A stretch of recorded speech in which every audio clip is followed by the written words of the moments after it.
Hi செல்லக்குட்டீஸ், இன்றைக்கி என்ன சமையல் டே 63 தான் இருக்கும். இன்றைக்கி எனக்கு ரொம்ப பிடிச்சது நாள். ஏன்னா இன்றைக்கி ஃபுல்லாக வந்து சீ ஃபுட் தான் வந்து சமைக்க போகிறோம், கடல் உணவகம் அப்படின்னு சொல்லிட்டு.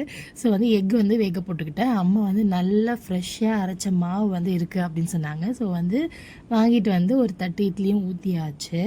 ஸோ வந்து ஃபர்மெண்டான இட்லி மாவு வந்து ரொம்ப நல்லது உடம்புக்கு. அதே நீங்கள் சிறுதானியத்தில் வந்து ட்ரை பண்ணும்போது இன்னும் நல்லாயிருக்கும். ஸோ நானுமே வந்து சிறுதானியத்தில் வந்து அரைக்கணும்னு சொல்லிட்டு வெயிட் பண்ணிகிட்ருக்கேன். ஸோ வந்து கண்டிப்பாக அரைக்கும் போது உங்களுக்குமே வந்து நான் ஷேர் பண்ணுறேன். அதே மாதிரி வந்து ஸ்நாக்ஸுக்கு வந்து சக்கரவள்ளி கிழங்கு வந்து வேக வச்சுட்டேன். ரைஸும் வந்து வடிச்சாச்சு. என்னன்னு பார்த்தீங்களா, நெத்திலி மீன் குழம்பு தான் வந்து இன்றைக்கி பண்ண போகிறேன். ஹஸ்பண்டுக்கு வந்து ரொம்ப பிடிக்கும். இந்த நெத்திலி மீன் குழம்புல வந்து தித்திப்பு பண்ணால் ரொம்ப பிடிக்கும். இந்த தேங்காய்லாம் அரைச்சி ஊற்றி ஒரு மாதிரி குருமா மாதிரி செம்ம டேஸ்ட்டாக இருக்கும் அது. ஸோ வந்து காலையிலே வந்து அதேமாரி ரெடி பண்ணியாச்சு. ஹஸ்பண்டுக்கு வந்து நம்ம ஓவர் நைட் ஓட்ஸ் வந்து இந்த மாதிரி ஷேக் மாதிரி அரைச்சி கொடுத்துடலாம் அப்படின்னு சொல்லிட்டு காலையில் அவருக்கு வந்து ஒரு 8 o'clock போல் எல்லாமே அரைச்சி கொடுத்துட்டேன். அதுக்கப்புறம் ஒரு 10 o'clock போல் சாப்பிட்றதுக்கு ஒரே ஒரு முட்டை தோசை வந்து ஊற்றிட்டேன். அதுக்கப்புறமேட்டுக்கு நெத்திலி மீனும் போட்டாச்சு. நல்ல எம்மியான ஸ்மெல்லிலே வந்து நான் டேஸ்ட் பண்ணிவிடுவேன். அந்த மாதிரி வந்து எனக்கு சீ ஃபுட்னா அவ்வளோ வந்து இஷ்டம்.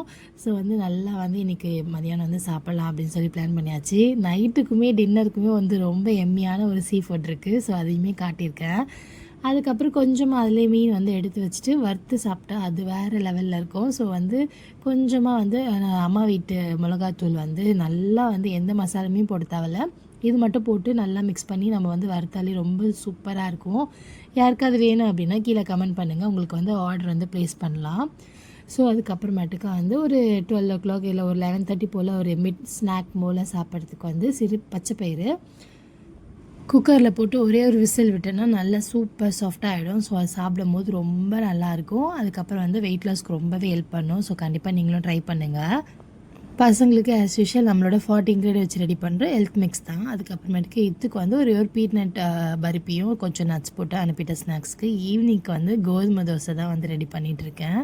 ஸோ கோதுமை தோசை கூட தொட்டுக்க ரொம்ப வாவ் எம்மியாக இருக்கிற மாதிரி என்னென்னா எறா தொக்கு தான் வந்து பண்ணிகிட்ருக்கேன். ஸோ எறா தொக்கு வந்து நல்லா கொஞ்சமான எறா போட்டு நல்லா வந்து கிரேவி மாதிரி பண்ணி நல்லா இன்றைக்கி ஒரு புடின்னு சாப்பிட்டாச்சு.